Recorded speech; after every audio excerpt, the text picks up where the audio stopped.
Sudah mas.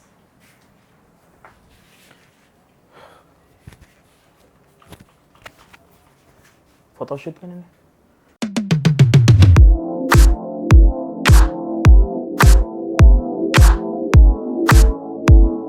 Nama Fahri, pekerjaan mahasiswa, umur 20 mau 21. Oke, kenalin nama gue Nabil, kerjaan gue mahasiswa, saat ini gue magang di Reaksi, umur gue 20 tahun.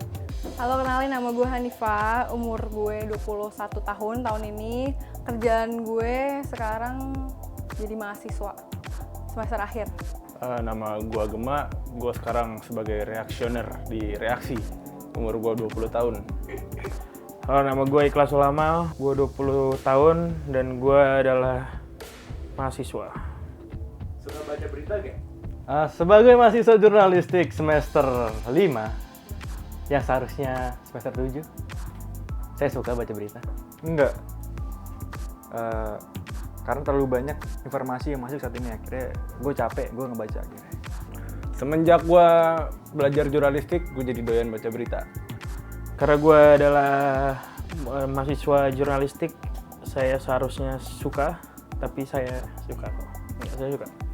Nggak terlalu sih, suka enggak terlalu.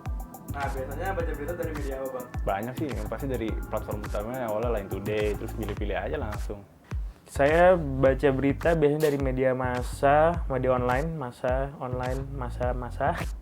Kalau misalnya baca berita biasanya detik.com, terus Line Today, terus Kumparan. Seperti Kompas, terus ada juga CNN Indonesia, CNBC, terus apa lagi ya? Banyak lah. Kompas ada nggak ya? Kayaknya nggak ada deh. CNN, Detik, Tempo. Mas Ikhlas pernah kena hoax ya? Saya pernah kena hoax apa enggak? Pernah, tapi mungkin nggak dari media massa ya. Mungkin dari grup keluarga dan dari grup tongkrongan. Apa? Diceritain. Aduh, saya nggak tahu lagi. Iya, saya ngarang, jujur. Mungkin saya nggak pernah kali ya, tapi kayak berita-berita yang ini, yang kayak terapi air uap buat COVID, gitu-gitu. Gue nggak tahu itu bener apa enggak. Bukan gue bilang itu hoax ya, tapi gue nggak tahu itu bener apa enggak. Jadi mungkin sampai sekarang gue masih menganggap itu hoax karena gue belum melakukan verifikasi. Gue pernah tuh, kena sekali. Ada satu video yang tentang anak yang saking ediknya main game tuh kayak matanya muter-muter. Terus gue bagiin tuh di grup keluarga dan grup yang lain.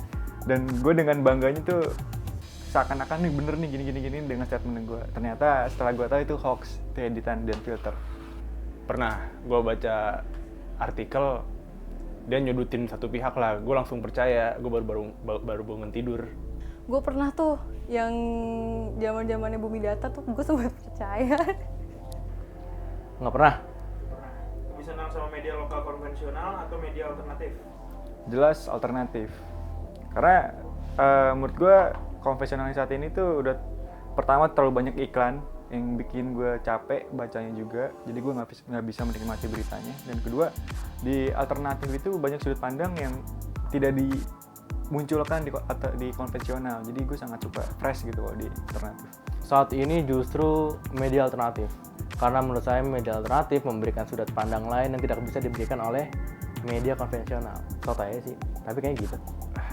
Gue kalau baca berita hard news pasti di konvensional, tapi kalau untuk feature, investigatif, segala macam dari yang alternatif. Tergantung sih, gue kalau misalkan kadang nih pengen cari berita-berita yang pengen di TV gitu, yang cuma ada di TV, gue ke TV gitu, konvensional. Kalau misalkan ini gue bisanya nyari scrolling aja berita di alternatif gitu.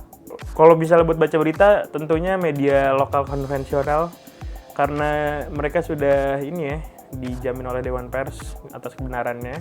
Tapi kalau misalnya gue mencari inspirasi, sesuatu yang baru, kreatif, dan seru, biasanya gue lebih ngeliat-liat media-media alternatif. Bang, media di Indonesia kan sekarang udah beragam ya? Gimana pendapat lu tentang media-media saat ini? Ya, semua orang berhak memiliki media ya, tapi jangan lupa ada aturannya. Dari kode etiknya, segala macam, undang-undangnya juga udah diatur, nggak bisa dikesampingkan itu.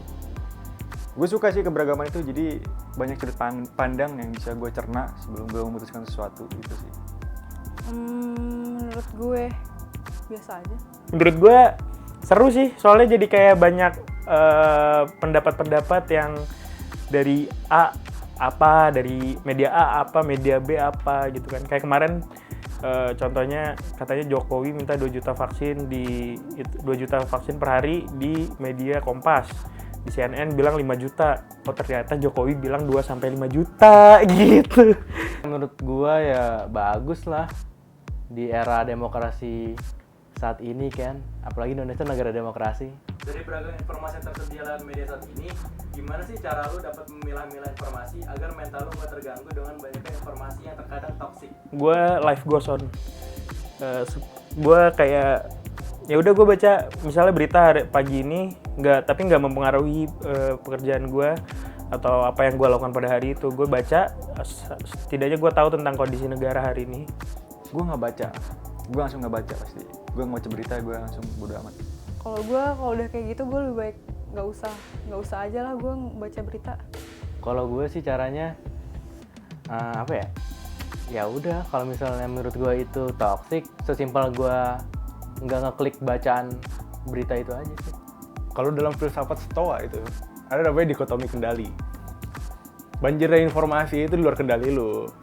Yang ada kendali lu tuh cuma pikiran lu doang, bagaimana cara lu menyikapinya. Menurut lu, apakah media harus ikut bertanggung jawab terhadap mencerdaskan kehidupan bangsa?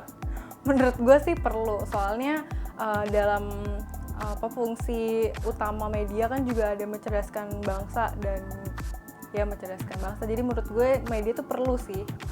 Sangat bertanggung jawab menurut gue.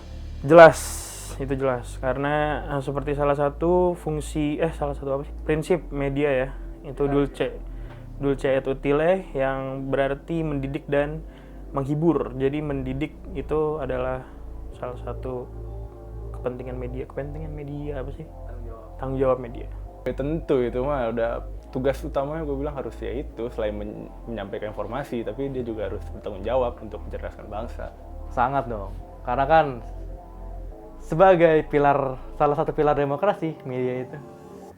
Kalau ada seseorang yang terkena hoax, menurut lu itu salah medianya atau salah orangnya? Kalau gue pribadi lebih condong ke orangnya sih. Karena tadi jelas bahwa sekarang media udah beragam. Harusnya sebagai individu itu dia udah bisa mencari informasi yang lain dulu sebelum memutuskan bahwa itu benar kayak gitu. Jadi dia nggak kemakan hoax harusnya. Kalau bisa dibilang sebenarnya salah dua-duanya. Cuman Dua-duanya salah, tapi porsinya lebih gede di media karena dia bisa-bisanya ngeluarin informasi yang palsu. Media massa bertanggung jawab untuk memberikan informasi yang benar, tidak memberikan informasi yang bohong, sadis ataupun cabul seperti pasal 4 di Kode Etik Jurnalistik. Dan juga 80% salah orangnya. Kenapa? Karena sekarang kan cek data gitu gampang banget ya. Iya nggak sih? Pokoknya untuk orang-orang tidak bisa dijelaskan, cuma satu kata untuk orang-orang kena hoax itu goblok. Goblok. Laki.